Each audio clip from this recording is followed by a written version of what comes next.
Hey, what's up, world? Coach Kurt here with Girl Brian, talking here on the Fight House Talks podcast.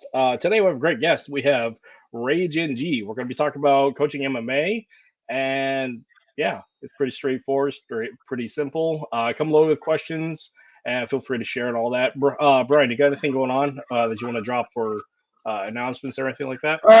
We got a lot of people lined up for November and December. I had to roll people over to December because we just couldn't fit them all in November. But you guys always remember, if you aren't watching live, because we don't expect a lot of people to watch live, because people got live stuff like that. You're always free to watch us on YouTube with all of our past episodes are on there, are loaded on there for you guys to watch and review at any time. So you can go back and go look at some episodes you might have missed. If you missed this one tonight, it'll be loaded on YouTube. So like I said, a lot of guests lined up for November, rolling up into December. We were trying to get a lot of variety of different people.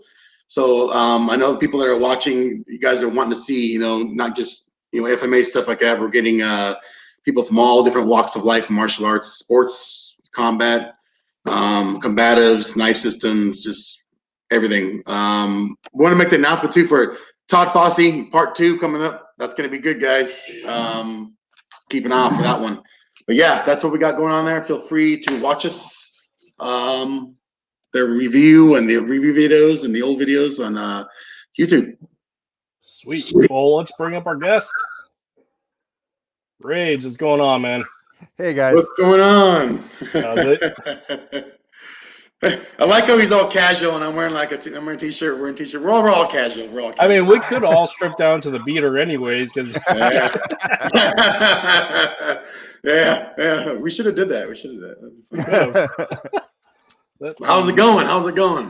Oh, it's going great. I'm here in California, rocking my tank top. I mean, as a Cali boy, I mean, you gotta. So yeah, we're all from California. So like I said, I'm from Central Valley. I was born in Downey and raised up in Fresno, and then Coach Kurt's from down by Lancaster, Palmdale. Yeah. So yeah, we're all Cali boys. So for all the haters out there, California sucks. Eat it. Well, it does.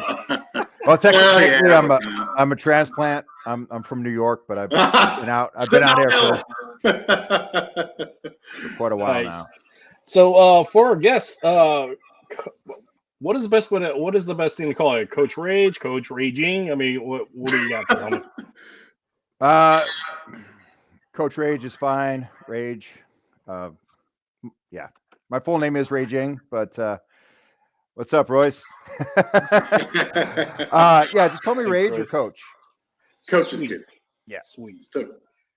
So for our guests, would you like to explain who you are? Because we have a lot of Filipino martial arts people here, and not everybody jumps over and cross trains to mixed martial arts and combat sports. So for those who don't know you, let's tell a story about yourself, sir.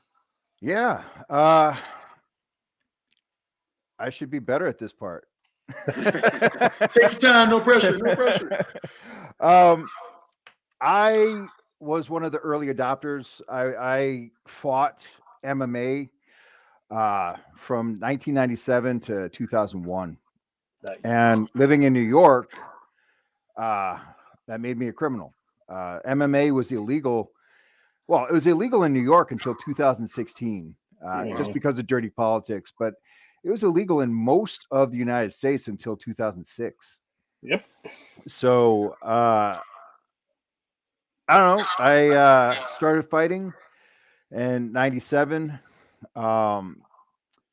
But really, I got into fighting because both my parents were ministers. So I was raised as a pacifist, okay, which made me a target. So I got beat up a lot as a kid. And, I was taught to turn the other cheek, and I did until, my teenage rebellion years. And then I started fighting back. And then I discovered that I had a talent, because the hardest part of fighting is getting hit. But once you're used to getting hit and once you're not afraid to get hit, damn. So I kind of became a bit of an expert in violence as a victim first. Mhm.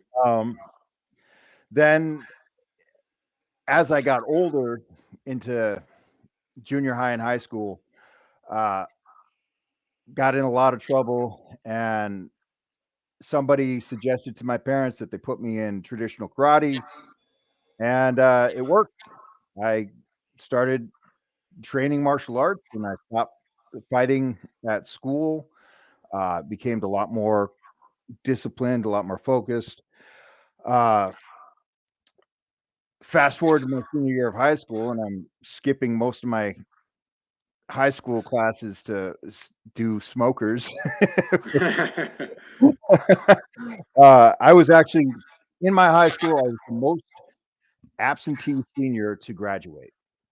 So yeah. But then in 1994, I saw the first UFC, and I said, I'm going to do that.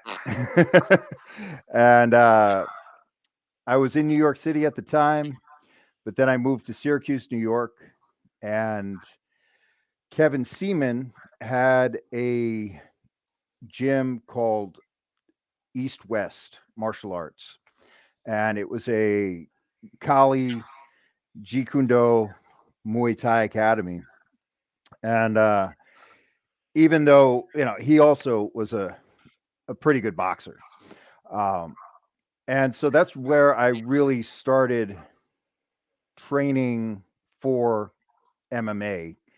Uh, and fortunately, because I met Kevin, he was connected to Guru Dan, Eric Paulson. So I was so lucky to have made that connection, because that started me on, yeah, Kevin Seaman is awesome. Uh, that started me on the legit path, because especially back then, there was so much nonsense and fraud, and some of the less legitimate martial arts trying to make their foothold in MMA. So Mhm. it could have gone really, really bad for me. But fortunately, uh, I got in, and early adapter to Muay Thai. This is like the early 90s. And, and then when I moved back to New York, we had like a good little group. We had Koban, we had Phil Cruz, Phil Nurse. We had like a nice little Muay Thai community where we could actually get good sparring. And then the Brazilian Jiu-Jitsu community in New York was pretty cool, and there was a pretty happening underground fight scene there, which is where I started my fights. I actually did all my fights. Then in 2000, so from 97 to 2001, I fought professionally, even though it was all illegal and underground. Uh, and I was training for my biggest fight, my first. Like, I had one fight that was semi-sanctioned. It was like through Naga, but it wasn't Naga yet. I forget what it was called, but Naga became Naga after 2001 or something. So anyway, it was supposed to be an event called Mass Destruction. And it I was love the supposed, titles. yeah, it was supposed to be in Massachusetts. And 2 hours before showtime, their athletic commission says, no, can't do it. They were waiting as long as possible to try and shut down the event. But the guys had a contingency plan, and they drove like an hour north to Rhode Island. And instead, we did Rhode Island Valley Tudo. But Nice. the rules were changed, so it was more like a pancration style. It was, it wasn't exactly sanctioned. It wasn't illegal. It was like this gray area. But like back in those days, nothing was standardized. So it was a one round fight that was 7 minutes long, and Oh, shit. they took away my primary weapons. So I literally get mount on the guy, and I'm like, what do I?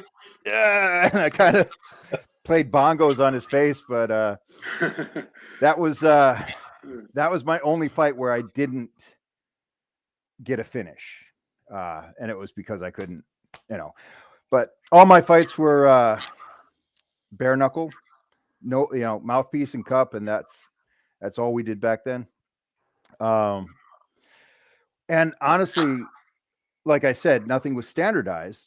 So some of them had rounds, and some of them were just no time limit, and some, But the best rule set I personally ever fought under was if you don't win, you both lose.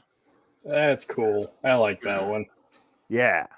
And that affected me as a fighter and really stayed with me as a coach, because in the combat sports, it's so easy to show up and do just enough, just to squeak by, or have a strategy of winning the rounds.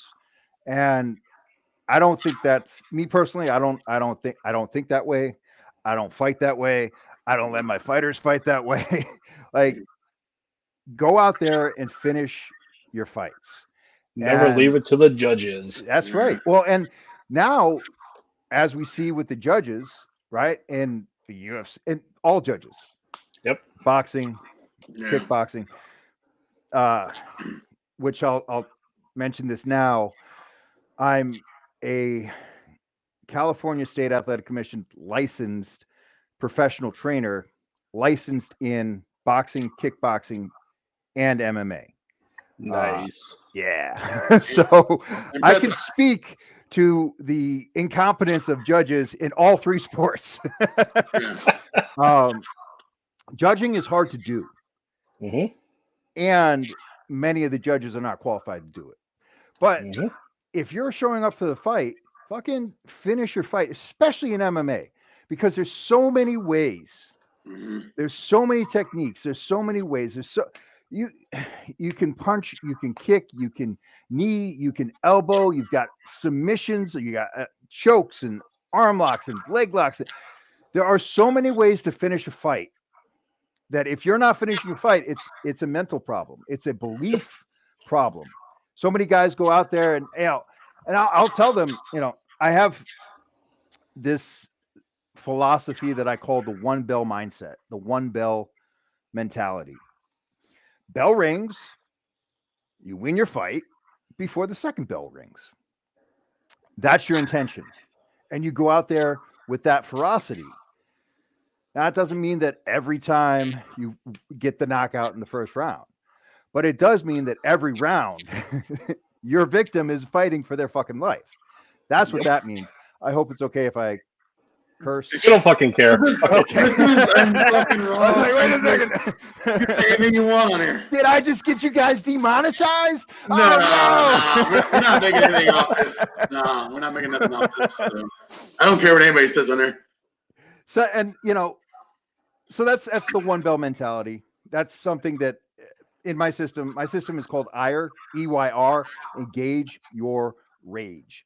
And it's a little bit different than what you usually hear with the martial arts, the Zen and the peace and, hey, cool. But to me, that's like a completely different, that's spiritualism, that's religion. And I'm down with all that stuff. But martial, the root is Mars, the god of war, warlike arts, so if we, believe the Bodhidharma story and the myth, martial arts were actually like that moniker. Oh, cool. if we go with Bodhidharma saying that martial arts were designed to teach enlightenment, cool. But most martial arts were designed to kill people, right? Yeah. And okay, we're not killing each other, or at least in what I do, right? I'm combat sport only. I don't really train or teach any weapons-based content. I, look to you guys for that. So we're not fighting to the death, but the intention is the same, right? So yeah. Anyway, 2001, I was training for the biggest fight of my career, and had a training accident, which was my training partner's perfect right uppercut into my left eyeball. Eyeball expanded, shattered all the bones in my left orbital, and found out that I had an eyesight addiction. And was told by the doctor, if you want to see again, don't ever get hit there again. So yeah, I was left with ridiculous medical bills, and had to walk away from the sport because it wasn't even legal at that point, right? And after I shattered my eye socket, and when I shattered my eye socket, it's just a hiatus. I'm not retired. I'm coming back, right? Yeah. Denial is how we deal with trauma. So Yeah, it is. You're right. So I became corporate director for corporate director of personal training for a chain of 7 gyms. Sweet. And Damn. when I had that job, it was a very demanding job, and I was working all the time, but it gave me stability to further my education. And then I was able to really get into biomechanics. And I came across something called RTS, which is Resistance Training Specialist. Incredibly sophisticated exercise mechanics. And at the master level, we did like cadaver anatomy. It was very high level certification. And so I was getting the master level certification in RTS, and then I stumbled through them. I met neuromuscular therapists, muscle activation techniques. So then it was like, oh, even more stuff to learn. And so I thought I was just going to be like, running gyms and personal training and, like physical therapy and that kind of stuff. I never thought I'd get back into the fight game. But in about 2000, I think it was like 2010, maybe 2000. No, it was 2010. They were making a movie called Warrior with Yeah. Tom Hardy. Great movie. And yeah, and the sound engineer of the film, O'Connor was the director. I think Brian O'Connor was the director, and he didn't like any of the noise, any of the foley that they had on in the library. And they said, no, we need to get someone to punch stuff and kick and get the real sounds. And so the sound engineer of the film, his wife had a dance company where my wife was connected, and then and so awesome. I did all the impact, all the noise, all the impact, all the fight noises, all that, as me and my friend Mika beating the shit out of each other for 2 days straight. And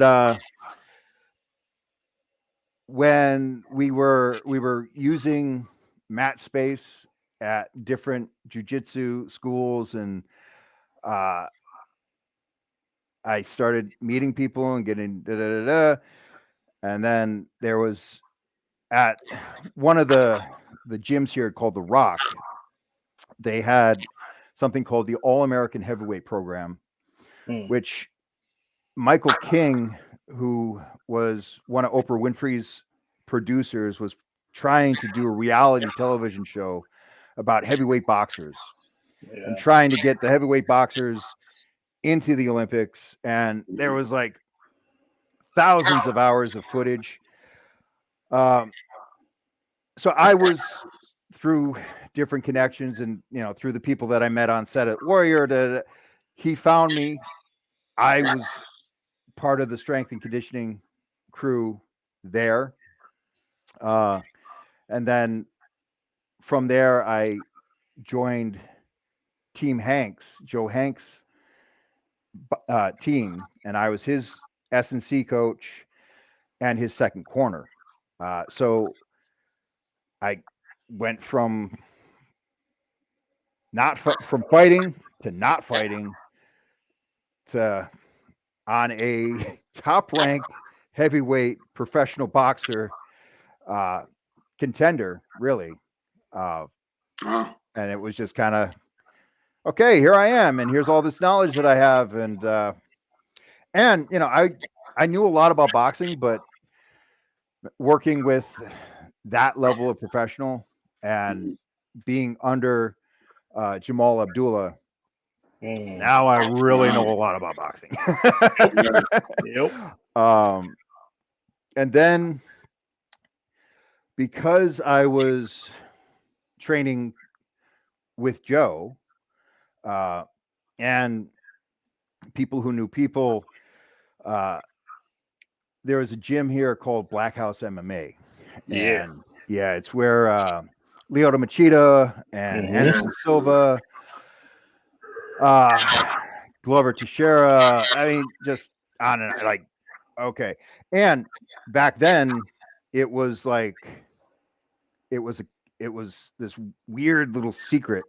It wasn't, today it's more of a commercial gym, but back then it was like, all right, we got this warehouse and we need a place for our Brazilians to train.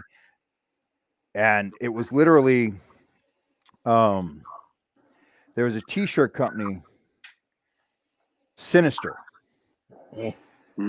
And so this half the warehouse was Sinister clothing. And then this half the warehouse was jiu-jitsu mats and maybe like one or two heavy bags, and they had an octagon, a small little octagon. But because I had a bunch of heavyweight boxers and they invited me in, and I brought in my boxers and brought them in for sparring. And then I stayed there for 10 years. I just kept coming back. And it's not like I just didn't leave, but because I had the boxers, then it's like, okay. And then after a few years, I started coaching MMA fighters. Had a couple pros that were at Black House, and really, then I had this idea, and I found out the hard way that I was wrong. But here was my concept: take a group of amateurs, give them everything that they need to succeed, give them the best training partners, give them world-class coaches, strength and conditioning, give them an S&C coach, give them a nutritionist, give them everything to succeed, start them out when they're young, build them up, and then you'll have a team of professionals. Yep. Sounds like a formula for success, but it wasn't. I tried doing that with my teens, and I didn't get them young enough. I didn't get them long enough. And we didn't have upward mobility because Alaska doesn't have a fight commission, and Alaska is really small in population and really far away from a whole bunch of other stuff. And you're dealing with people. Yep. And just because you give people everything that they need to succeed doesn't mean that they actually believe that they deserve to succeed and that they're not going to find a way to self-sabotage. Fighters are finicky. Fighters are hard. Yeah. Fighters are fighters for a reason. Yep. We're coming from trauma. Like exactly, right? Normally well-adjusted, well, if there is such a thing as well-adjusted, normal, and happy, we don't fucking see them, right? I mean, I don't know if there is such a thing. Like, if there is such a thing as well-adjusted, happy, and normal, but they're not fucking punching each other in the face. That's for sure. So, fighters are fucked up in the first place to become fighters. Yep. But having what it takes to be a fighter, having what it takes to be an athlete, and having what it takes to be a champion, they don't automatically go together. You've got to, and you can't do it for someone else, right? Yeah. And having everything you need to succeed sometimes actually makes it harder to succeed.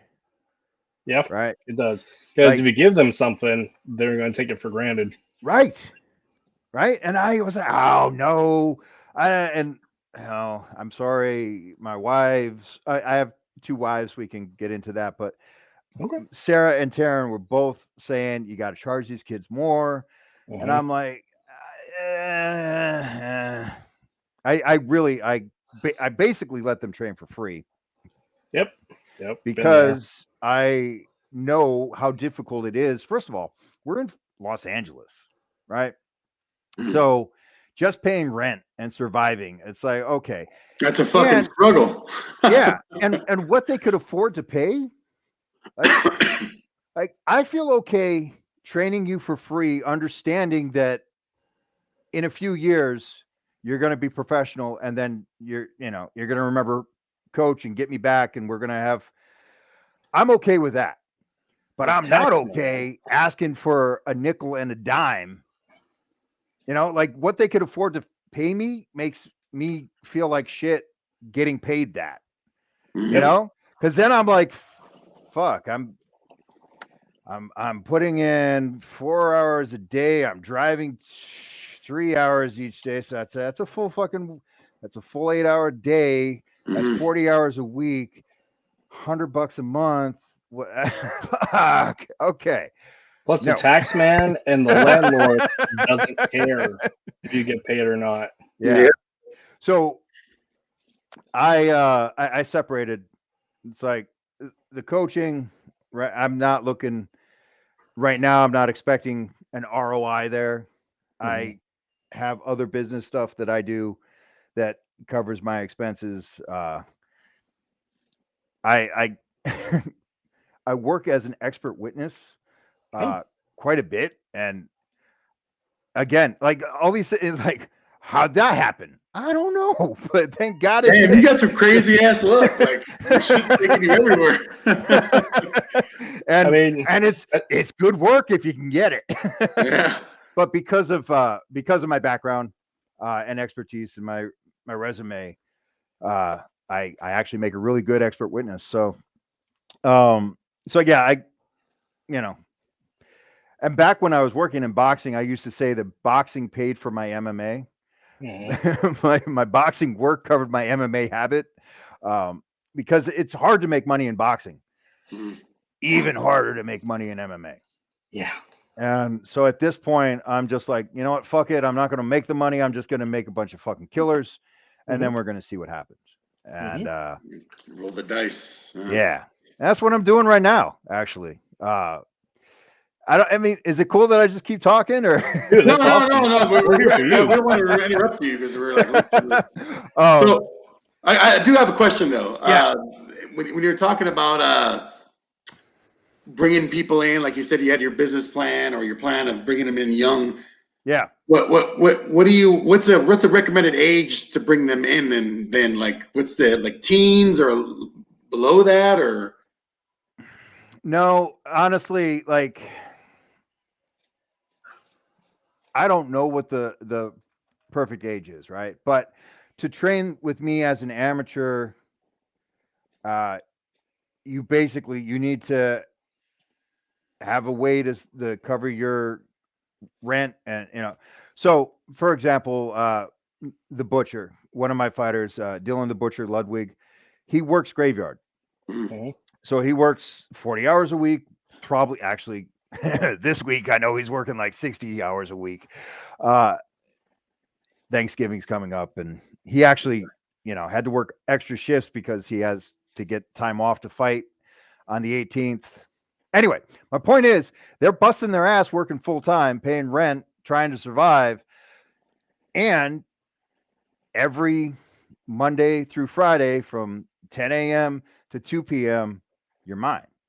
Mm-hmm. So we train, and you block it off, and we train like professionals. And if they're willing to make that commitment, and if they're able to make that commitment, but like right now, we're working with a kid who's 18 or 19. But they need to be at least old enough that they can make these life decisions, right? Now, it'd be ideal if they had experience coming in. However, half the time, if they do have experience, then you're trying to change or break bad habits, Yep. right? So I don't know how to answer that question, right? And we don't really have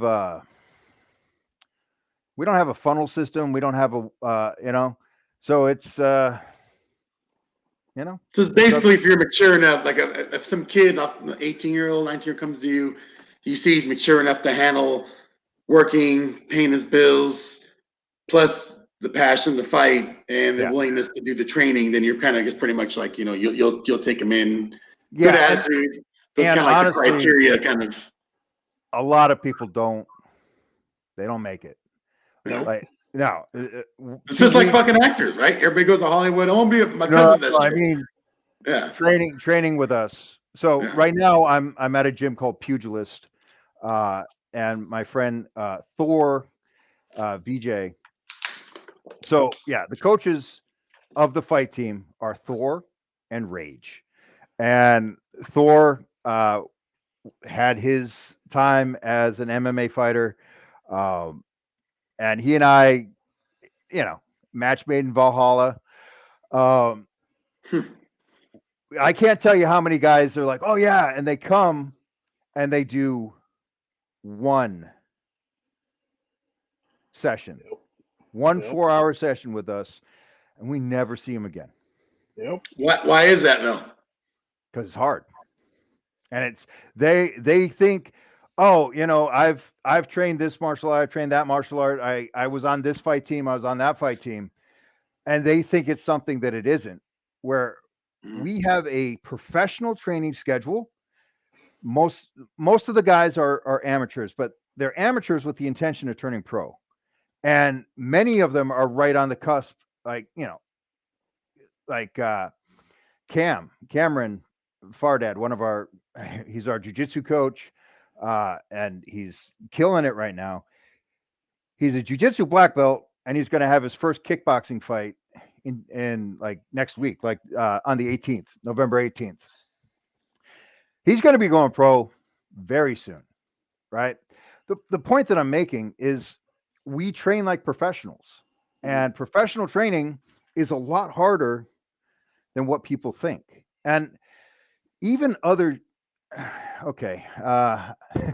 even other gyms don't really understand what it is to train professional fighters and professional athletes. A lot of gyms are set up as schools, and people take a lot of classes, and they think, well, if I'm going to be competing, I need to take more classes.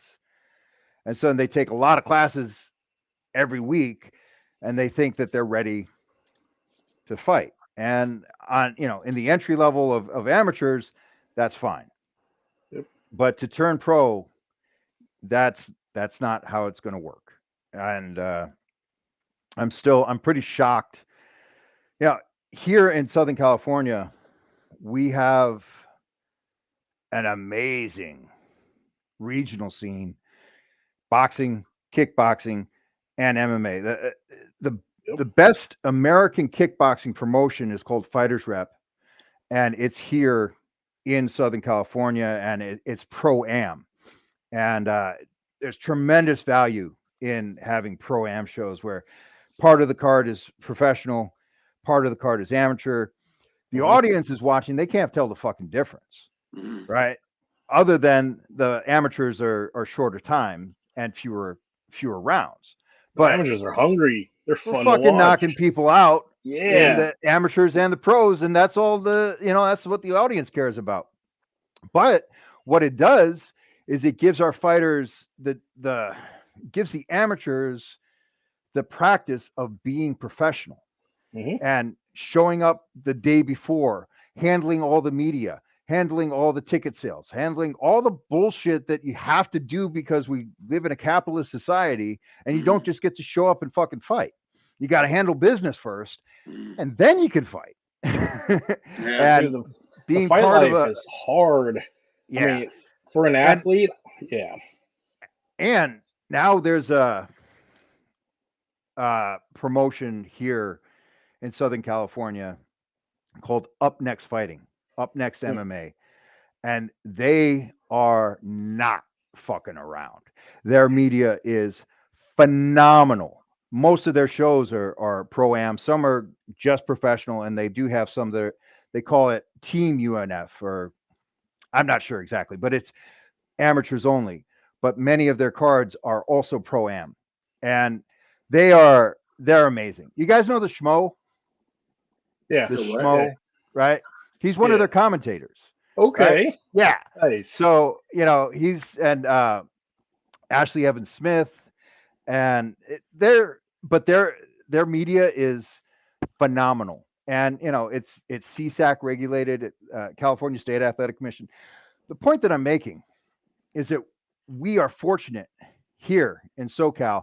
There's so many schools, there's so many teams. Sorry. Did we lose you? I don't know what happened to my screen here. Yeah, I don't know. We can still see you. Cool. Yeah. All right. my screen cut away. Somebody's trying to call me. Oh.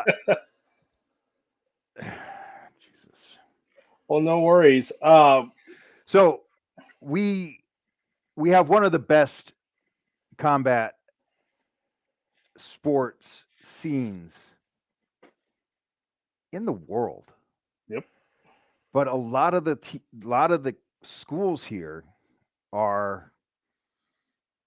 they haven't figured out the difference between training fighters and training students. And I mean, that just makes it a little more fun for my guys. But yeah, it's one of the things that happens a lot is they think that there's a certain way to train civilians, right? And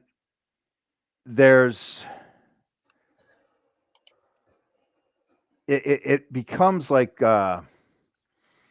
just this kind of long drawn out circuit where you're doing like a lot of pad work, and then you run in between so you keep the heart rate up, and then you're doing calisthenics, and then you do this, and then you do that,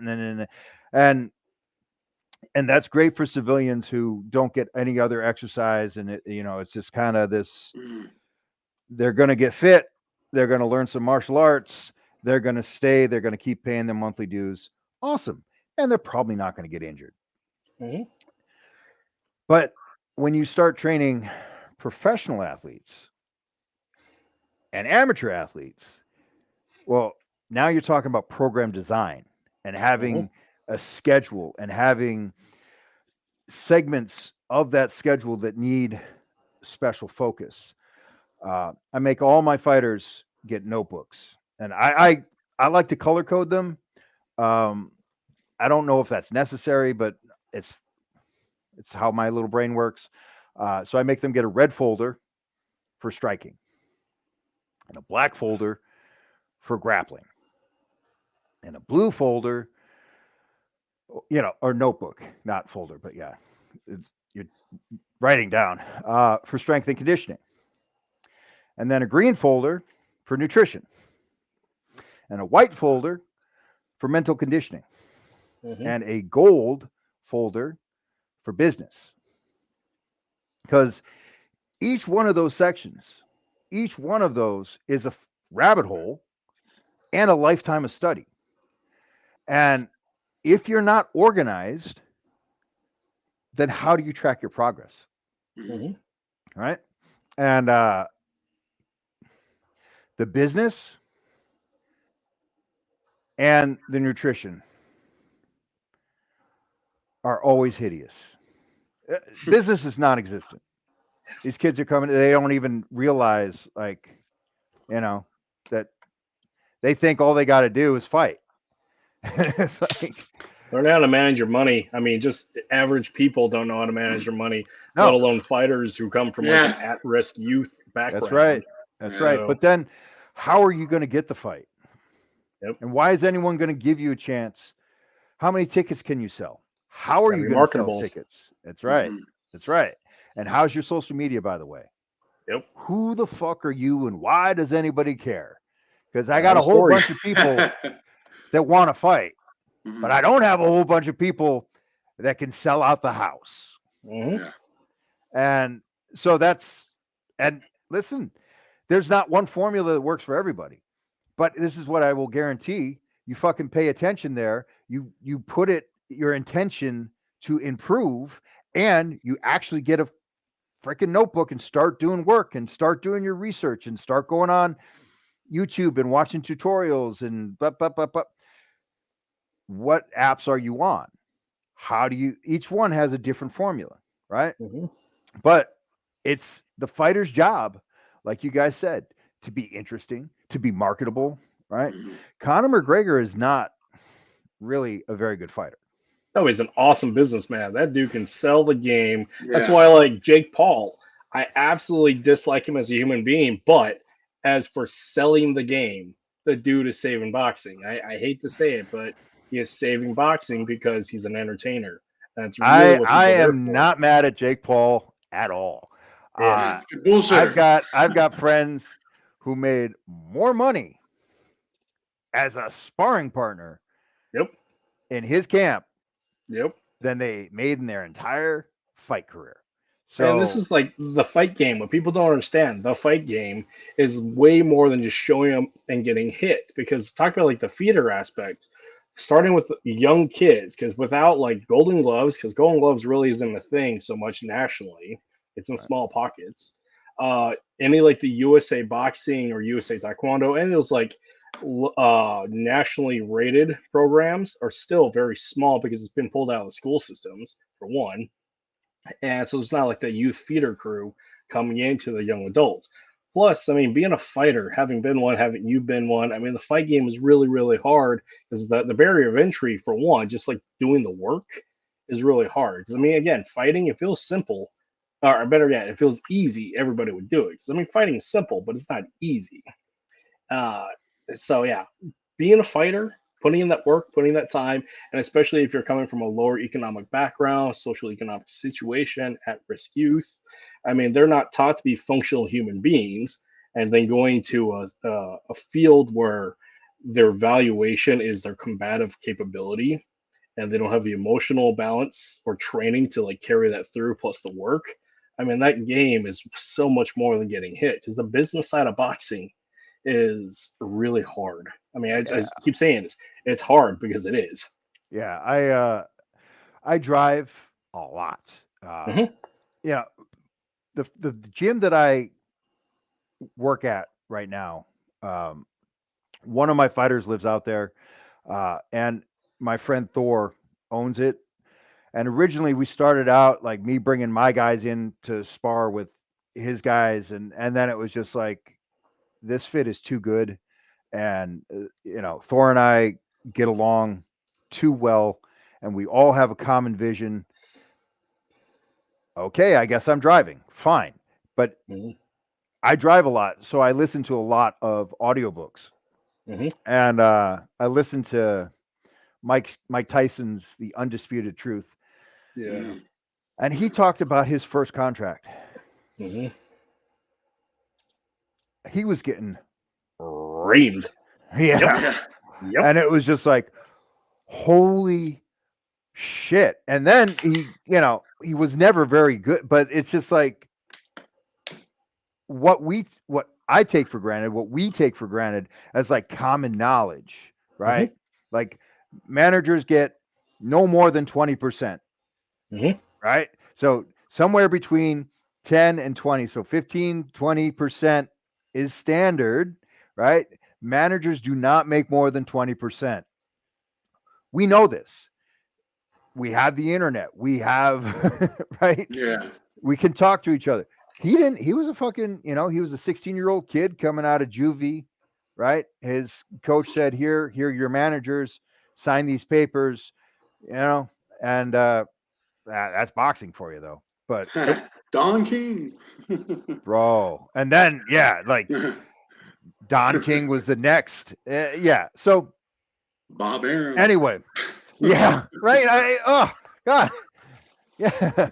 So the business part of it, but see, before you even now, today, MMA fighters, or we'll just stick to MMA, right? Because boxing's its own fucking mess. Yep. And kickboxing isn't really a professional sport yet. I'm sorry. I love kickboxing. Man, my fucking guys dominate in kickboxing, but it's not a real professional sport yet. It's not I wish K1 took off. I missed that. Or K1, damn, that shit was old. Right? You're gonna watch that shit when I was overseas. But it's just, you can't do it professionally and only train. And it's even the professionals that are doing well, even the glory pros, aren't doing well in terms of professional athletics. It's unfortunate. And anyway, so we're just talking about MMA. The way it works, if you're lucky. So I will only talk about my experience. We have the Southern California regional scene. We have the best.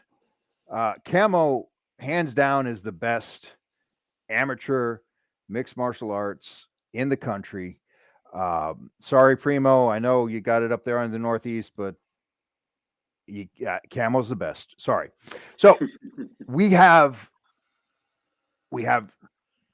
sanctioning bodies. We have different promotions. It's super easy. You sign up on their website, and then all of a sudden promoters start calling you. And you say, talk to my coach. They talk to your coach, and then you have a fight lined up. And you sell tickets, and you get a percentage of the ticket sales. So this is, blowing my mind because of my experience, when it's like I couldn't even have my wife come to my fights because it was too dangerous and it was all illegal. Or this is like, wait, you guys get to sell tickets, have your friends and family come, and everyone's happy. Damn. And you fucking get paid as an amateur. If you Who's the guarantee you're going to get paid? I mean, with some of these promotions, right?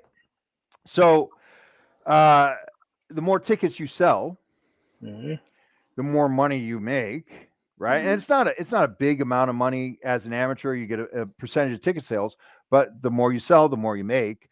But then as you progress, and then you start going into the regional scene.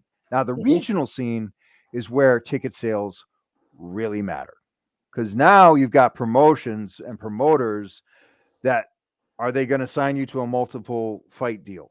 Are they going to, are they going to take care of you, or are they going to use you?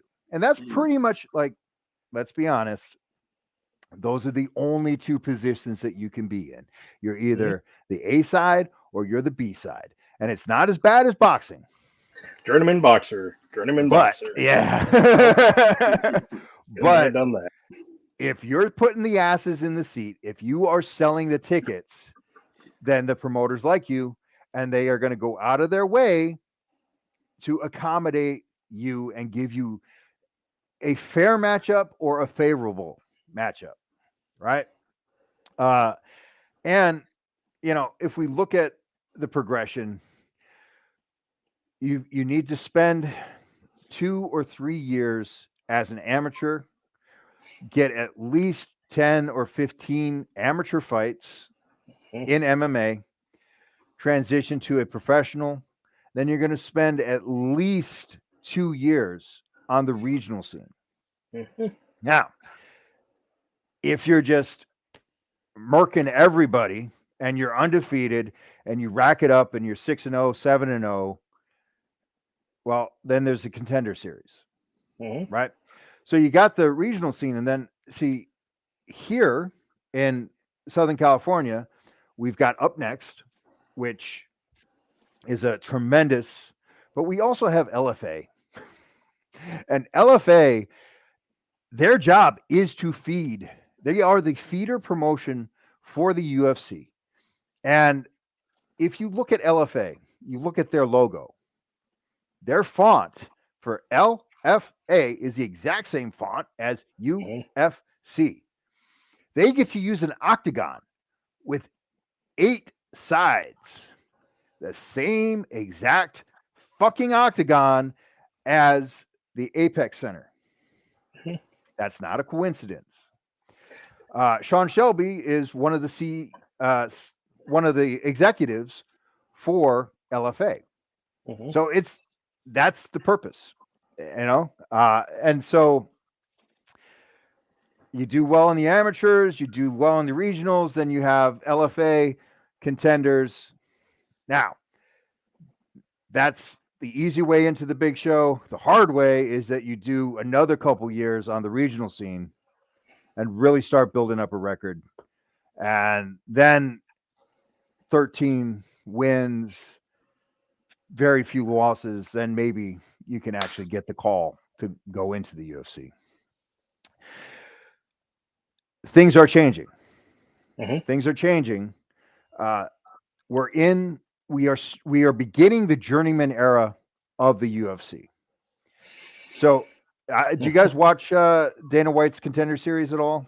Yeah. Yeah, I've watched a couple Right? couple episodes. Yeah, Have you seen this season compared to previous seasons, and how much not this older? current season. Yeah. So this season, there's a lot of 30-plus-year-old fighters Yeah. getting into the UFC, where 2 years ago It's Dana all 18. Yep. specifically said, "You're too old. I am not giving anyone Yeah. 30." Right? But because the way the business structure has changed, because the UFC was sold to Endeavor, they are now a content provider for ESPN, Mhm. and they have a quota to make to fill the fight cards and only a few pay-per-views. But the UFC gets paid regardless of how the pay-per-views do, how the fight cards do. They just need to provide content and they get Mhm. paid. And the better the pay-per-views do, well, that's on Endeavor's bottom line, not the UFC's bottom line, right? So that's an ESPN. So that has changed the business model of the UFC, where it used to be they were a fight promotion, put together the best fights that you possibly can, and sell them, and pay-per-view was their primary source of income. Now they're just a content provider. So now they have to fill all these fights. So now there's a place for journeymen. Yep. Used to be if you lost 2 fights in a row, the UFC cut you. They kicked you out. Now, man, Sam Alvey, like they kept him around. Sam, I consider Sam a friend, but he would be the first one to say, I don't know, I'm still getting paid. Well, it's interesting because like you have these other feeder sub promotions. So like up here in Alaska, we have the AFC, which is the Alaska Fighting Championship, and we Okay. got a lot of fighters that feed. I mean, they come up here, get the rankings, and feed and backfill their card and head back down there because like Lauren Murphy, uh, Jared Cannonier's up here. I mean, Demetrius Johnson fought up here a couple times. I mean, there's several UFC ranked fighters that a couple of them started here and went down, or they came up here intermittently. And one of the things that I remember with the AFC before I got out of the fight game here in Alaska is they were a feeder content creation because they're on the Fight Pass. So all of their fights were streamed through there, and I mean, and they have a national bit of backfill and content they can draw from. So I mean, just the interconnectivity now, Yeah. and you could just sit there all day and watch fights. And Oh yeah. and I've done that. So I'm so I remember when there was like 2 UFCs Mhm. a year, and you didn't get to see them because it was banned from cable, so you had to wait for it to come out on VHS. Yep, VHS and DVD. Yep. And now it's like, oh, there's another UFC on like every fucking weekend. Yeah. Yeah, I noticed that they got fights every week now on ESPN now. Yeah, every week. So do you think we're in this phase where there's an oversaturation of the market? I mean, it's great for the fighters, great for the community, but for the viewership, do you feel like there's an oversaturation? It's like boxing went through that phase in the mid 2000s. Part of it also because the UFC was starting to hit hard. But do you feel like MMA itself is actually in that oversaturation of the market phase?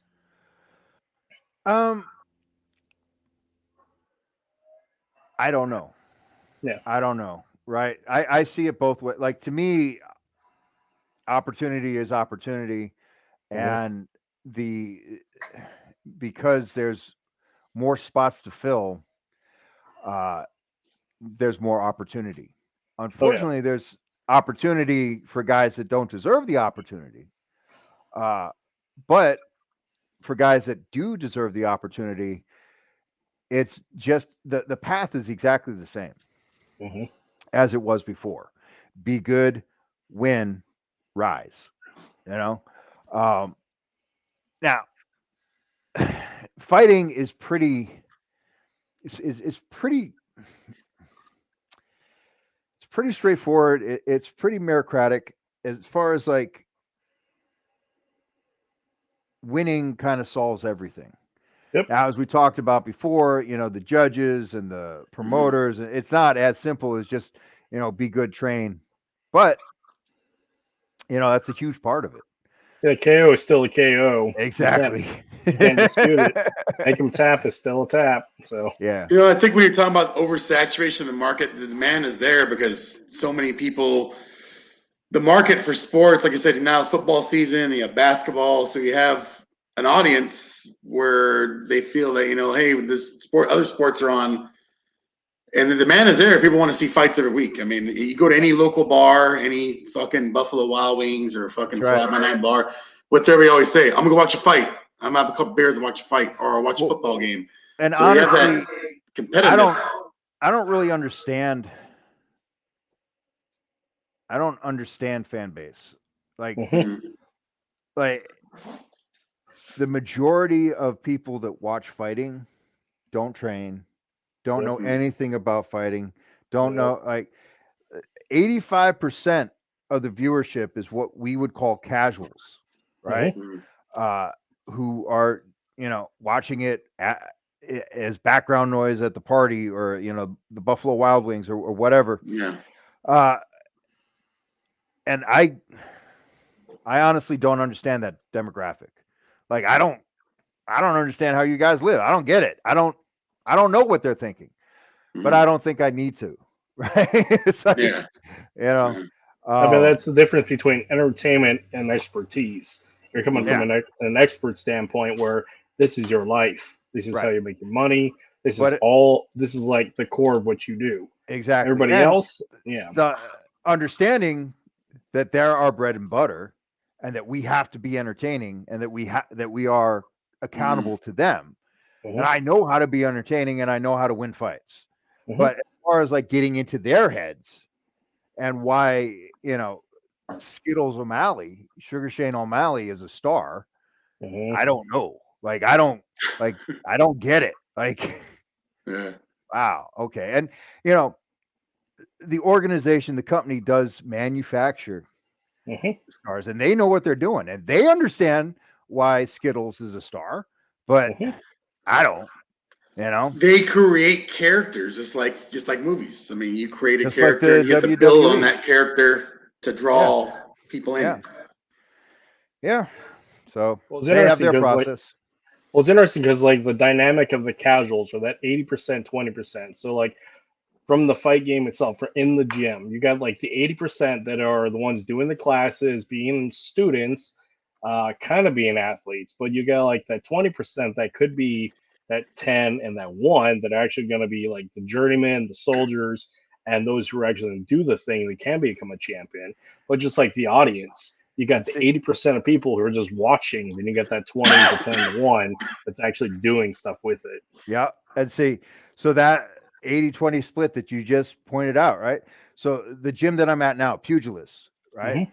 They are a civilian gym, Mhm. and they have classes, and they have cardio kickboxing, cardio boxing, and Muay Thai and jiu-jitsu, and like classes for like civilians and normal people. And I'm not there during that Yep. time, and I've got nothing to do with that because that's not what I do. Right now, I'm sure I could, but It's a different mindset. I focus on, really, and it's, we say the 20%. Really, I'm trying to find the 1%. Well, your Right? time is valuable. I mean, talk about like fighters itself. Now, if you're a one man show and you're making do with what you got, that's admirable. It's honorable because I've been there, done that life, and that was really fucking hard. But you as a specialist coach that's trying to go for the 1%, Yeah. your time, your intellectual and personal resources are very valuable. And for a fighter that find that perfect matchup for all that investments, I mean, just the gratitude part alone is very impactful because the fact is that's a lot of sacrifice on yours between time. I mean, just the time alone, time away from family, time from things you want to do. So find a fighter that's respectful to that, willing to do the work and get into the game and get in the fight, Yeah. and matching that up to you. I mean, that is a very specialized bracket. And to be fair, because your quality at that level, you don't need to backfill with the 80% because that's not. I hate to say it's a waste of resources because you got phenomenal. It's a misappropriation. I wouldn't say, Misappropriation. yeah. I wouldn't say it's a waste, but yeah. But yeah, for like those who are actually going to do the thing, there are, just like journeyman fighters. There's journeyman coaches that are great for leading the classes, getting people in shape, doing those, putting in the grind. But those who are like the truly specialized coaches, and your senior coaches, they're not the ones leading classes. Yeah. They're the ones one-on-one. And there's a big, and I think the audience knows that there's a difference. But for those out there, there is a difference. Yeah. My my friend and partner Thor, I don't fucking know when he sleeps, honestly, because he's at the gym all the time when I'm at the gym, and then he's still at the gym like right now. He's still at the fucking gym, and he's gonna be at the gym until 10 p.m. Like, honestly, like, how many 14-hour days is he putting in, time and time and time? And fuck, bro. But he's doing what has to be done To pay those bills. to pay the bills. But it's more than that. Like, I don't want to give the impression that I don't appreciate the civilians, because he's building a community. And they've got, it's really, he does all kinds of like different charity, and it's a pretty amazing group. And one thing that's new for me is this group fucking shows up and watches the fights and supports the team, and it's just like, wow. Like, I came from a gym that was a professional fight gym with really extremely high level fighters, and they didn't have the support that my amateurs have because of the community that Thor has built. So it's, I'm a little bit in awe of it, because I'm a fucking asshole.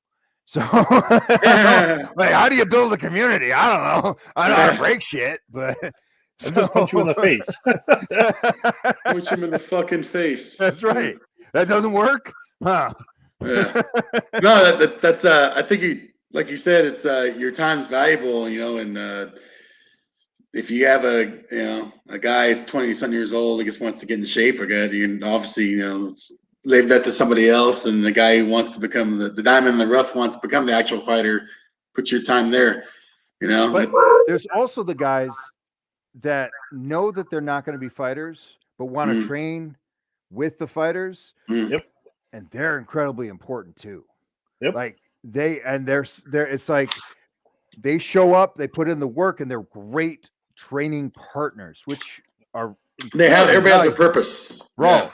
But there's no illusions that they're gonna switch careers and give up their salary and risk it all on getting punched in the face, So, we have some guys on the team that they're not going to be professional fighters, but they're going to help create professional fighters, and but yeah, it comes back to having a community, which is, again, like I said, it's a new experience for me, and it's pretty cool. Especially with your history, because going back to the days where MMA was illegal, and now that it is in the popular understanding of like the community in general, like globally, and it's, I mean, that's a 20-year, 30 years, but realistically, it's these last 20 years that have really catapulted MMA and combat sports. I mean, part of that's because of the internet, but and social media.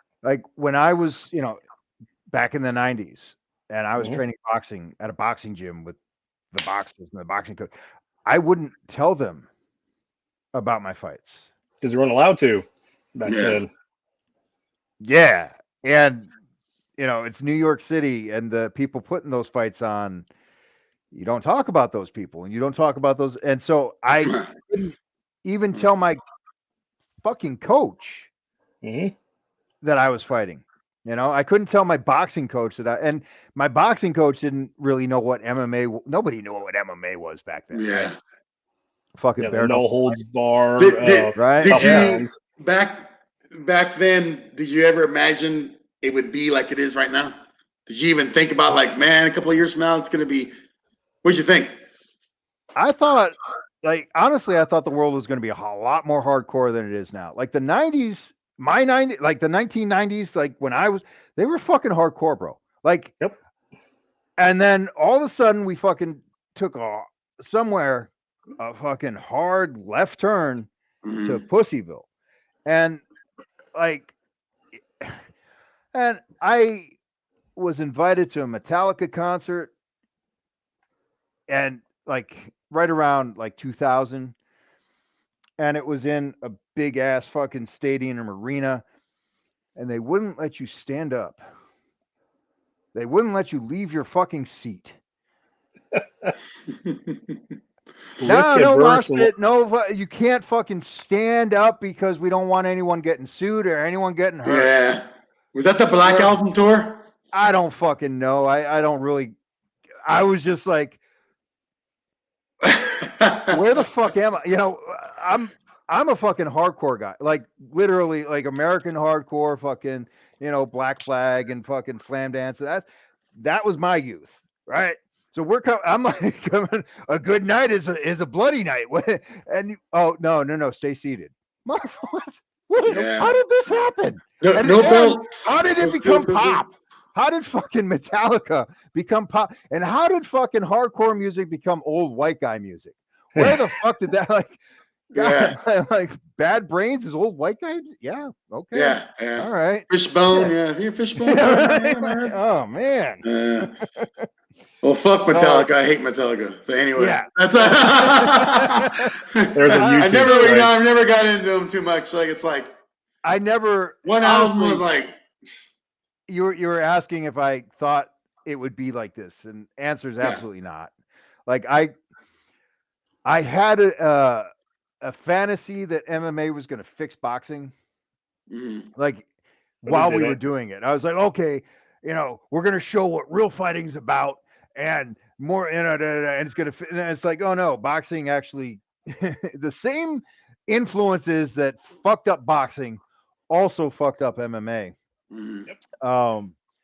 But I also, I didn't think I would be alive. I didn't think I thought my expiration date was like 37 or some shit. I didn't expect to be here doing this and, actually being a productive part of society and shaping young lives and all that shit. Like, that's me. Yeah, okay, that's me. It's like an Army commercial now. Well, man, that's the interesting progression of, I mean, it's old tribal learning. Is you got the veterans training with the children leading up, getting ready to go to war, and Yeah. they're training in the yard. The fact is, with combat sports, you get to see a little bit of that old world tradition where you get the veteran fighters working with the amateurs and the kids and bringing back that tribal knowledge from combat sports in the cage Yes. or the ring and bringing it back. And you get to Yes. see that. And it's a beautiful cycle. And because of there's a certain amount of respect coming from having done it Hmm. that carries over, not just in fighting, Hmm. right? So uh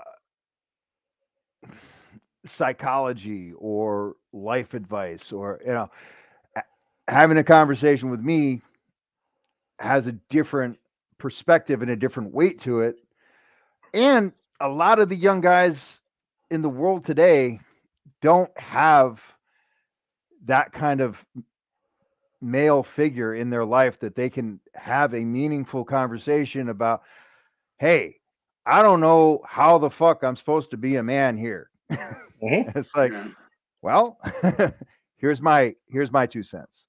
Um, yeah, and that is pretty unique to combat sports and the physical culture, right? Hmm. Because you'll get some of that in powerlifting and some of the strength Where there's sports. mentoring, where there's Yeah, mentoring. yeah, yeah. So that's cool. Yeah, it's that shared experience or there's shared bit of suffering and that you've been there, done that, and it can pass along that experience to the next generation. And Yeah, hopefully with each they get better. Because yeah, like for the case of as a fight coach, one thing I've constantly reminded or I end a lot of my videos with at this point is you're more than a professional punching bag. Even though it ah, feels like often you are a professional punching bag because all that mentorship and all the time spent with a person. yeah, yeah. Um, Something you said sparked something in my head today, and I'm just going to run with this tangent and uh, hope Go for it. hope you don't need the segue. Um, I think I have a responsibility to progress MMA. Hmm. If I'm teaching what was taught to me, I'm 25 years behind, Hmm. right? If I'm teaching what was taught to Anderson Silva, Hmm. I'm a decade and a half behind, right? So I need to be teaching what Anderson Silva is teaching Khalil and his other son, Gabe, right? We need to be right on the cutting edge. And I'm not teaching because I'm not Anderson Silva. He's teaching what he's teaching. But what I'm teaching is actually a more streamlined and simplified version of what was taught to me. It's a little bit like what I teach is a lot more sophisticated than how I fought, Hmm. um, which is good for brain cells. Yeah. Uh, Yeah. Oh, that but is. like in today, we need to be teaching systems of MMA that are not disparate martial arts, not jujitsu over here and Muay Thai over here, and then wrestling here. Like you need to train some jujitsu, but it needs to be Hmm. jujitsu for MMA. Yep. And if you want to train jujitsu for jujitsu's sake, that's great. Or if you want to come from any of those, but once you start training to fight, time is your most valuable resource. Yep. So we have to teach a very streamlined version, and there needs to be overlap. So an example of the overlap that I'm talking about, mechanical overlap. So when I was taught to box, I was taught this is a jab, this is a cross, this is a hook, this is an uppercut, this is the other uppercut. Well, don't worry about your rear hook. You never throw that anyway, and you're going to be fighting bare knuckles, so we're not going to teach you the overhand. But I was taught 6 separate punches. And I trained for 4 years before I was like, wait a second. Every time I throw something on my left side, my hips do this. And every time I throw something on my right side, my hips do that. And so then now I don't teach 8 different punches. I teach your lead side and your rear side and variations of them. So 75% of the mechanics for your hook are identical to your jab. Or your cross, anything on your rear side from here to the ground does the exact same thing. And then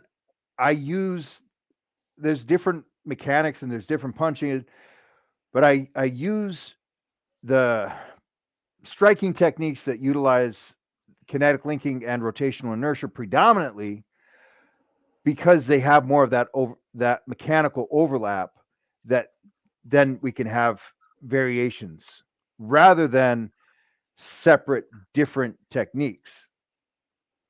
And then that saves time in the training because now I'm not training 3 different punches. I'm training, when I train this one punch, I'm also training the mechanics for these other punches, right? So, and then you find a way to have your punches and your kicks look similar so that, wait, is he throwing his rear hand or is he throwing his rear leg? And then you get more of that mechanical overlap. And so that's just one example of overlap. But we need to have as much overlap as we can between our grappling and our clinch work and our striking and the ranges that all overlap and flow together because we just don't have time.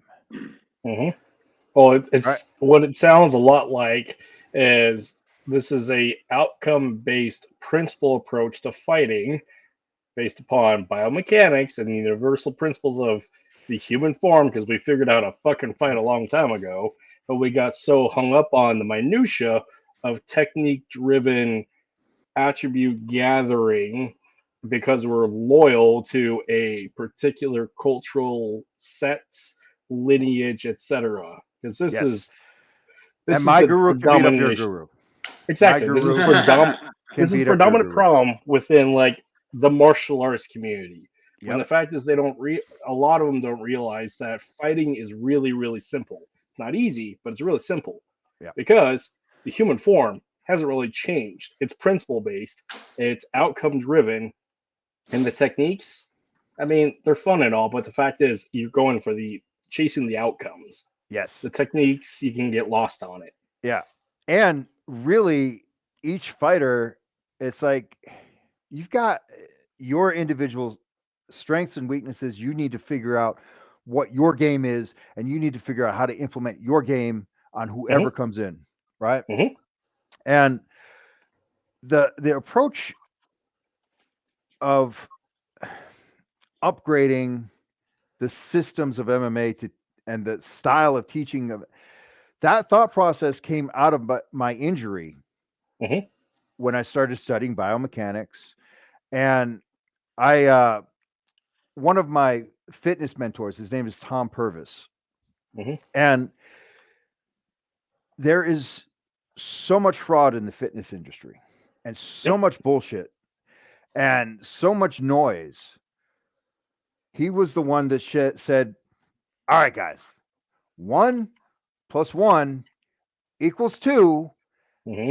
And if it doesn't, fuck off. We're not having this conversation. But if we can bring it back to mathematics, formulas, mechanics, biomechanics, exercise mechanics. Now we can compare apples and apples and actually start having some meaningful conversations and not my guru is better than your guru type conversations. Yoga Yep. is better than Pilates conversations. No, right? So yeah, that systems based approach, that bias, I have a very strong bias towards mechanics and science. And this is the part where, because science prove, because you have to have a body of work, people who fight actually fight. You find the same commonalities of principles, biomechanics, and application, regardless of where they came from. Everybody has the same base DNA. Goes Mhm. back to the same principles, same baseline stuff in there now. Well, But there's some people who want to change it. Yeah. and once you start watching, they don't look that different. Mhm. Competitive savate doesn't look all that different from American kickboxing.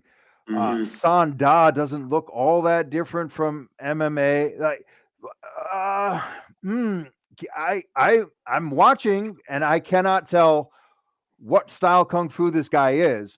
It looks like fucking kickboxing to me because they're punching and kicking with two arms and two legs and trying not to get hit. Huh.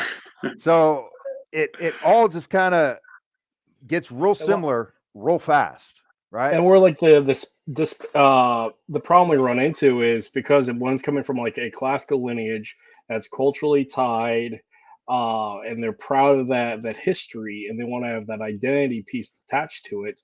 This is where there's a lot of that resistance to, like, well, it's just fighting. Well, yeah, it is just fighting, but you're getting the individuals getting so hung up on the personal preferences of their chosen cultural methodology Yeah. that they misunderstand the nuances of the The art practicality. part of it. Yeah. Yeah. Well, there's a lot of things to uphold with integrity of the original system. So nobody wants to add or use their Mhm. brain to think about what's being shown and what's being formed because they want to uphold it. Like you said, the cultural integrity of my guru is better than your guru. My grandmaster taught me this. Yeah. It's kind of crazy. Like, if I think about all the different fighters that I've coached and taught, and I have a system, but if you take Viking and put him next to Bulletproof Troop and put him next to Butcher and put him next to Solo, those are four guys that I've done a lot of work with and four guys that fucking kick ass. They do not look at all similar. Their styles are completely different because their personalities are completely different. Their body types are different. Fucking Troop is 6'5", 250 pounds, right? Their preferences and injury Yeah. set. Yep. Yeah. So yeah, and Adaptation. their training scars and their injuries. Yeah, right. So that's just a decade of my experience. Mhm. Now, when I die and this guy goes off and shares some of what he's, there's no way of replicating my system or pretending that, it's like, no, that's not how it's supposed to be. Mhm. Gotta evolve. Yeah, it has to evolve. And part of coaching is teaching the fighter to become the coach. And learning how to Right? coach. And how to Teaching them. coach and how to think and how to have their own styles. And we don't know what we don't know. Mhm. We don't know what we hear about the ecological approach to training and constraints led training and sciencey and it's like, okay, I get some of that, but some of the words that you're using are completely alien to me. And you're okay. Wait, I do that. Mhm. I don't know what that is, but I do that and I do that. But we don't know 5 years from now, 10 years from now, what science is going to show us, right? That Mhm. there's a better way to teach, there's a better way to learn, right? Um,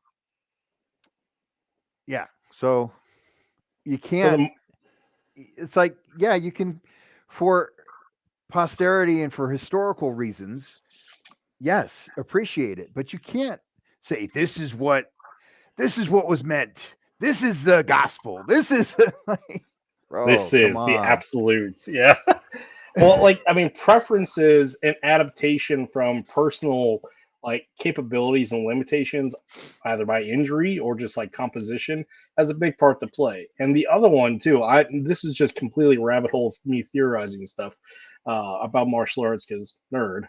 I'm completely of this mind that people who are constantly chasing after the thing that the grandmaster did way back when, they're constantly trying to chase after that perfect setup of the technique, the Right. situation, and the perfect opponent, and then the execution. Like my GM did a beautiful ridge hand to this, and I knocked the guy out, and now it's the core structure of our martial arts system.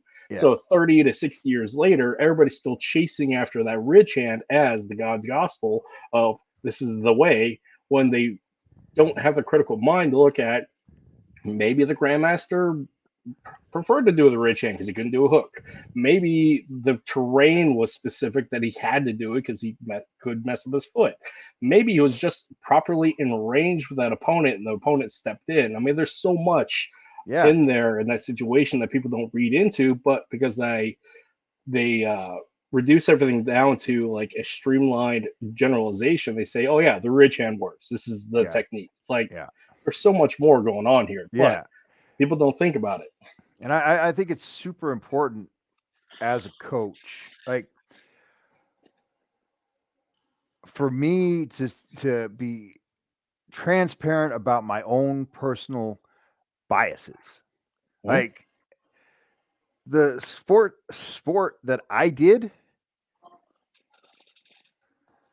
has almost nothing to do with what's going on today, Mhm. right? Like Yep. no biting, no eye gouging, no punching the throat,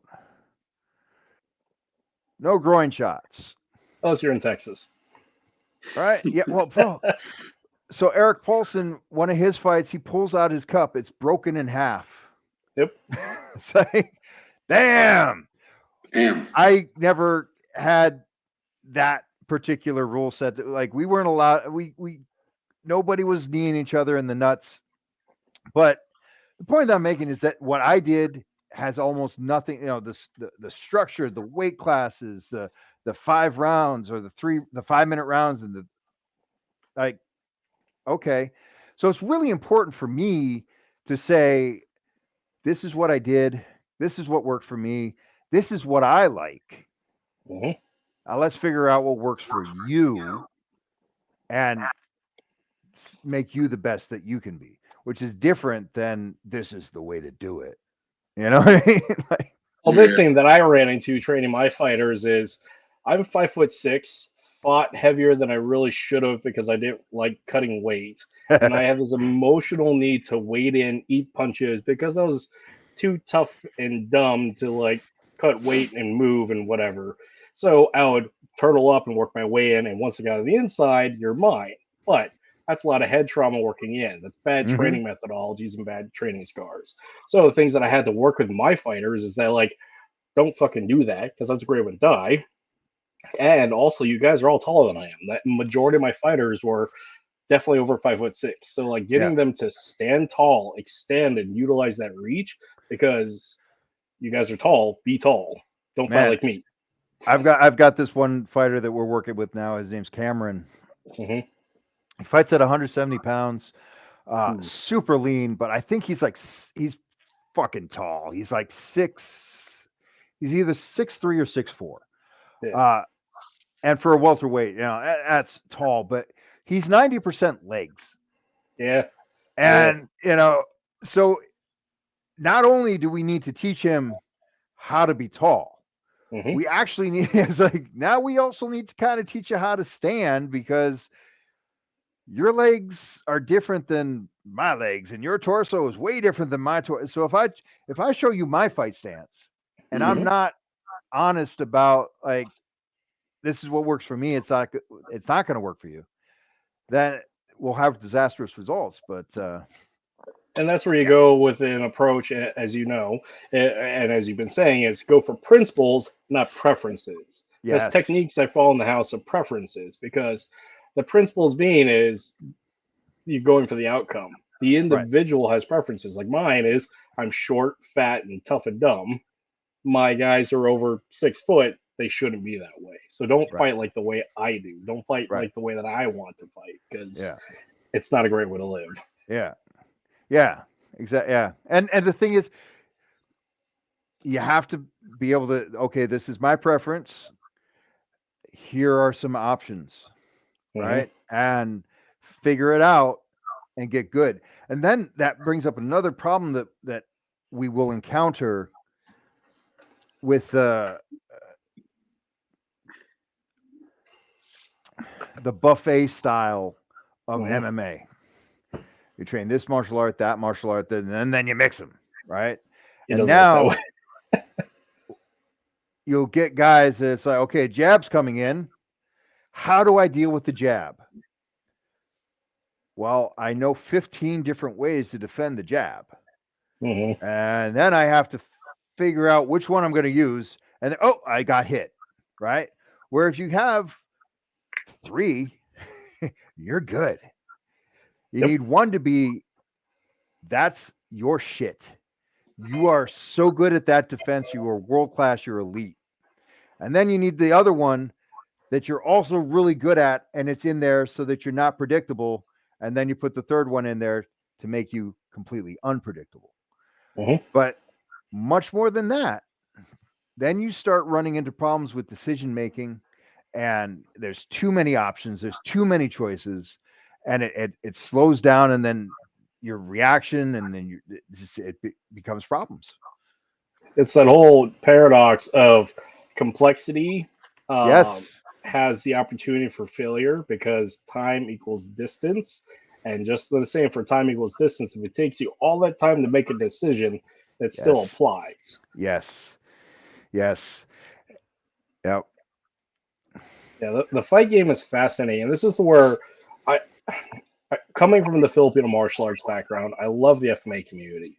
But there is things that I find with the FMA community, and not just there, but specific as I'm more involved with it now than I am with anything else, is that there's so much that they could learn from actually fighting, not just stick fighting, but actually getting in the cage, getting in the ring, getting on the mat, so they could figure out there is a difference between their preferences, stylistic lineage choices, and the art features and actual fighting, and finding the balance and accepting that there's a difference between the things that I like and the things that are universally sound, and that it's not a comparison of which is better. Having that honest conversation that I might like FMA because there's stuff in there that's culturally relevant, but there's a lot of stuff in there that doesn't directly apply for good practices for combat sports. right, But to have that truth and honesty, you got to do the combat sports to see that I might like this, but it probably isn't going to work. But I still like it.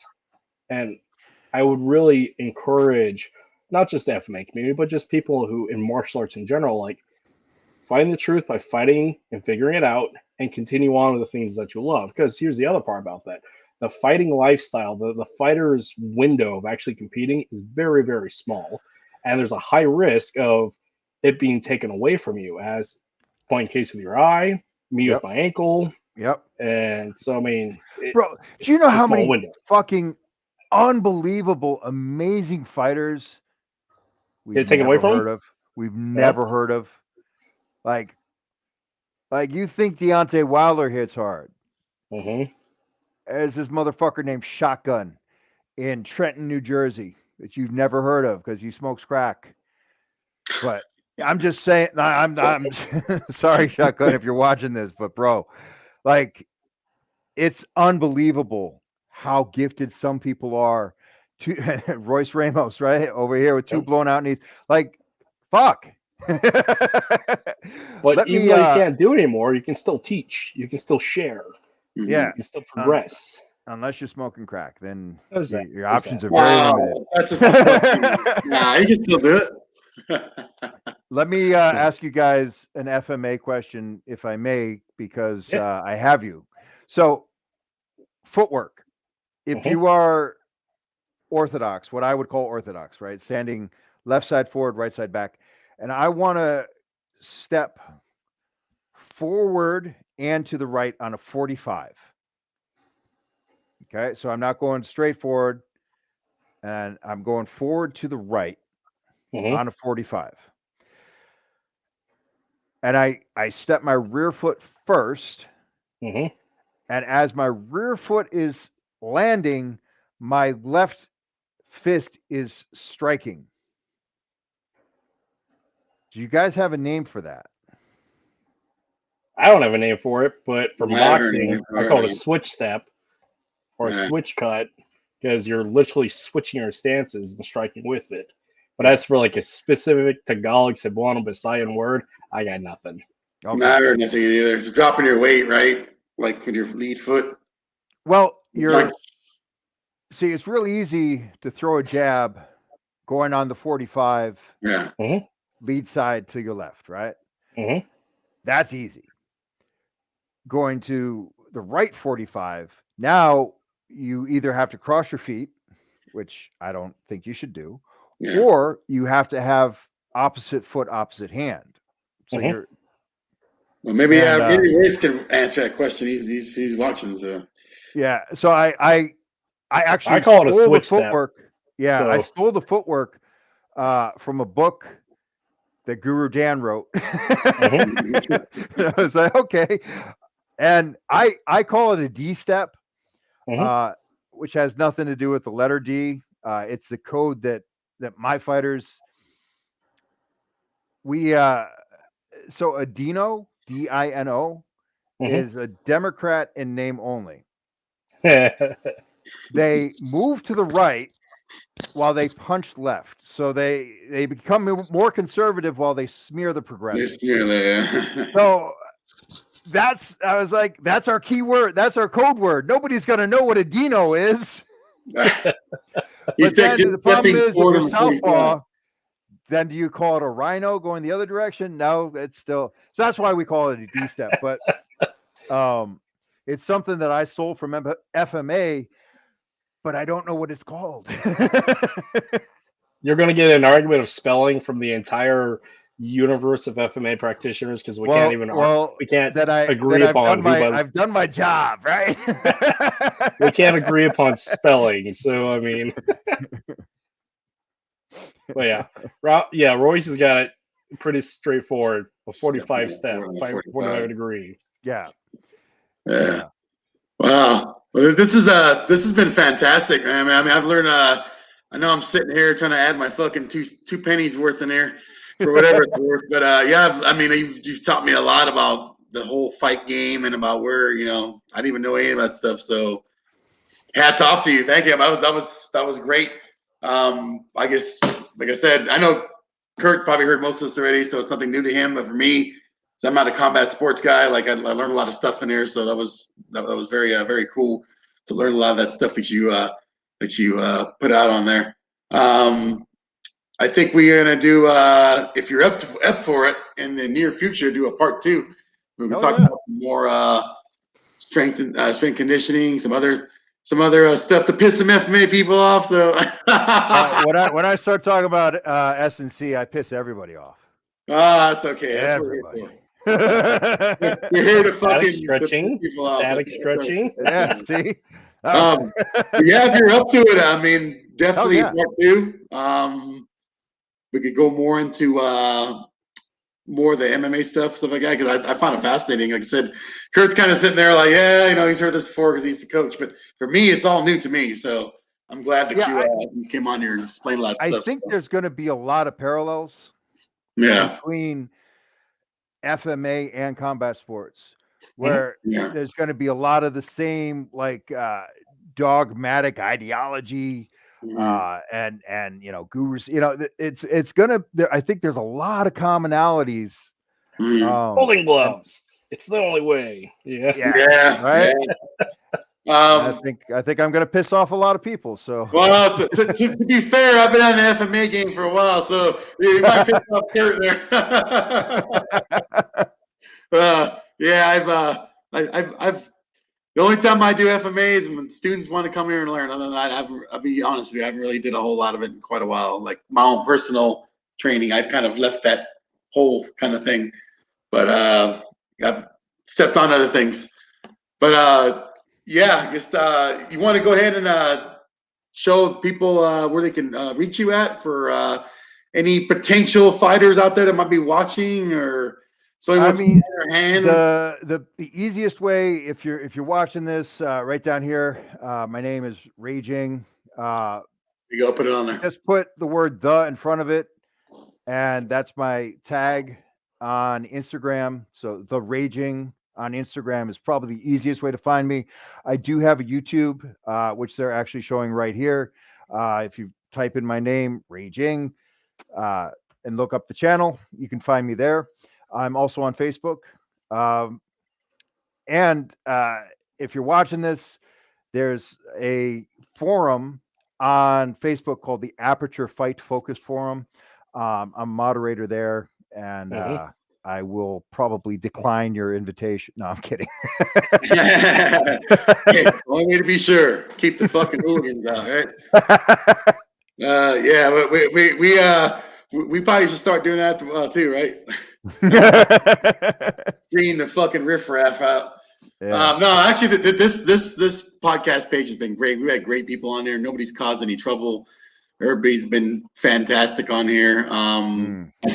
Everybody's been great. I mean, we do this as a hobby. Like we don't get, like I told you earlier, we don't get money for this. This is shit that we do just because, like, we get bored sometimes and we just want to like shoot the shit with cool people, and like that's what we do it. We do as many episodes as we feel like we need to do. We don't have a quota. So I love it. I mean, I love it. It's an excuse to have cool conversations with interesting people. So. Yeah, there's no agenda behind any of this shit. Like no one's trying to fucking get T-shirts with our fucking faces on them and everything. You know what I mean? We're just trying to.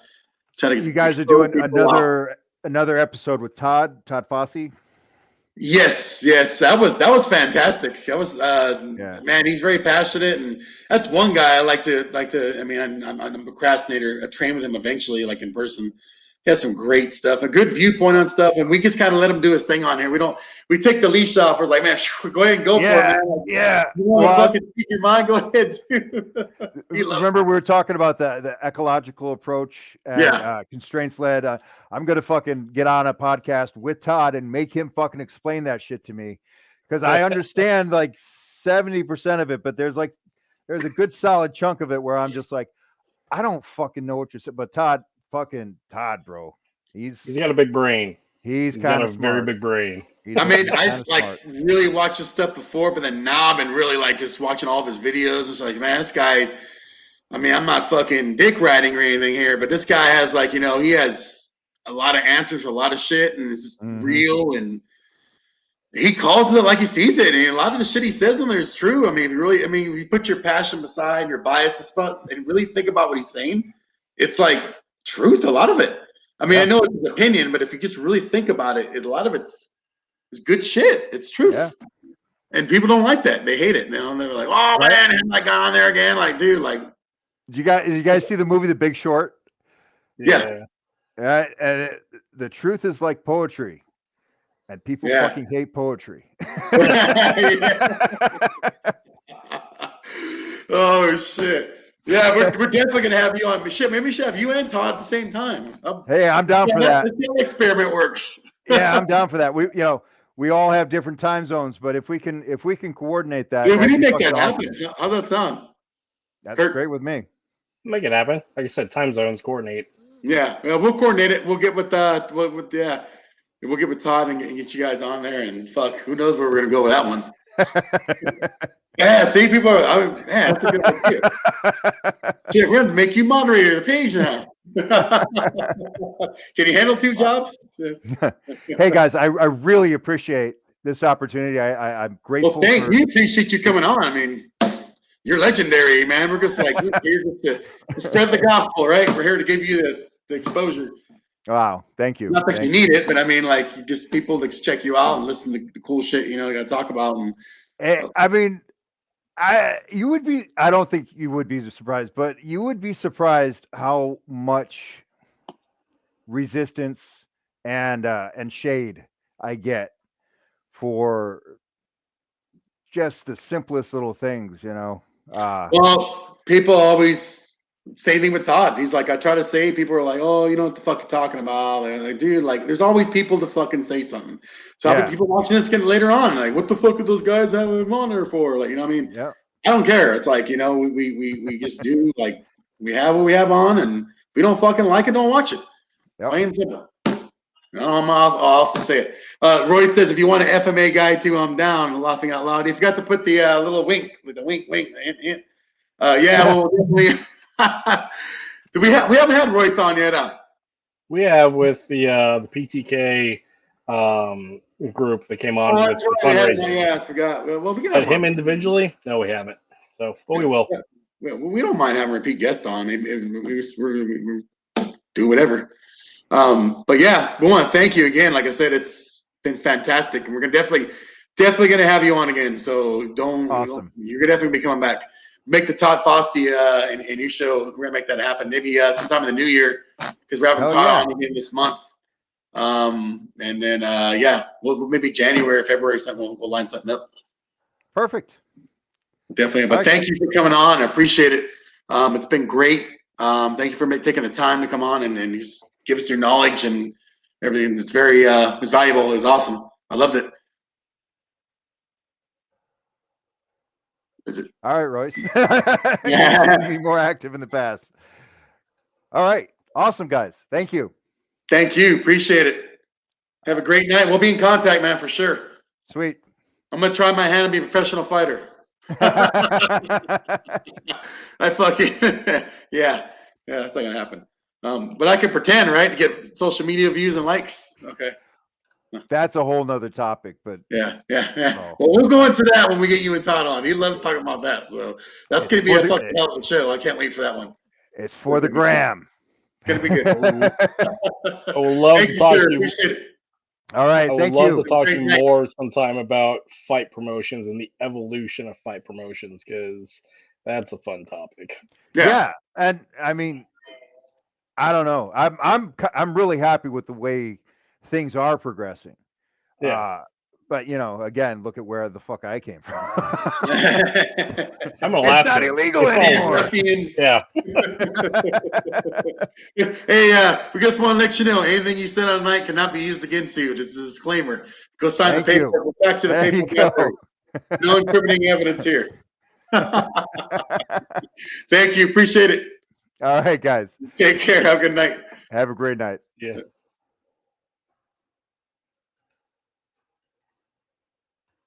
Wow, another good one, huh?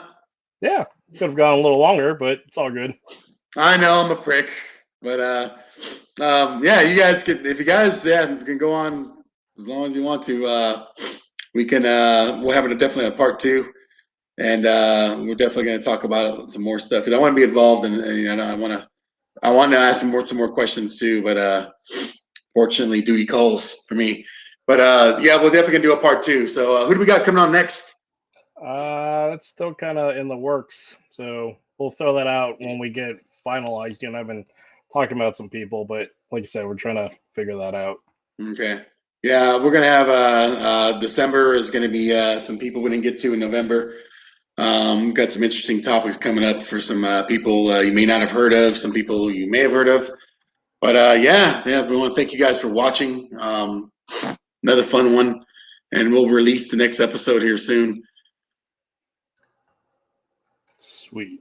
Well, everybody, I'm gonna give us our outro, and I'll see everybody later. All right. See y'all there. Thanks for watching, guys.